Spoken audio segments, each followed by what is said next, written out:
Le livreur d'eau jeta un coup d'œil à la main de la petite fille, et remarqua que son doigt était cassé. Il attrapa la glace dans les mains du garçon à côté, en retira le bâton en bois, puis le plaça délicatement le long du doigt blessé, et utilisa l'élastique des cheveux de la fillette, pour fabriquer rapidement une attelle de fortune. À ce moment-là, le père de la fillette arriva en courant, prit sa fille dans ses bras et l'emmena à l'hôpital. Plus tard, à l'hôpital, le médecin examina l'attelle, et fut stupéfait. C'est exactement comme dans les manuels médicaux. Si ça avait traîné plus longtemps, ce doigt aurait pu être irrécupérable. Dans un couloir, la petite fille entendit une voix familière. C'était l'homme qui lui avait immobilisé le doigt. Son père allait le remercier, mais fut soudain pris d'une violente quinte de toux. Rapidement, il se mit à avoir du mal à respirer. Au même moment, un accident de la route survint sur l'autoroute, et les urgences se remplirent de blessés. La fillette voulait appeler à l'aide, mais les médecins étaient débordés. Elle cria, mais personne ne s'arrêta. Le livreur d'eau restait là, silencieux, observant toute la scène. Une femme médecin s'approcha. Elle allait ausculter le père,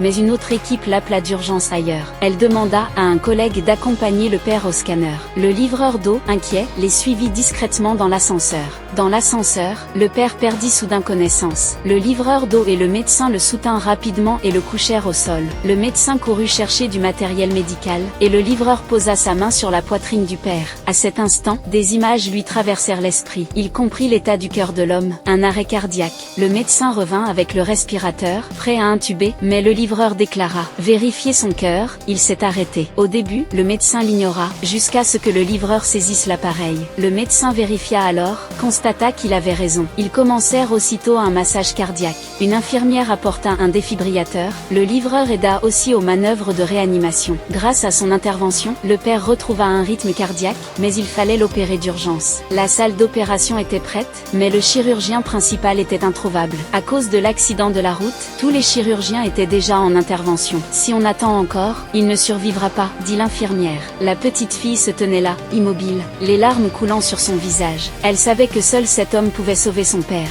mais pratiquer une opération dans cet hôpital, sans diplôme reconnu, détruirait à jamais la carrière du livreur.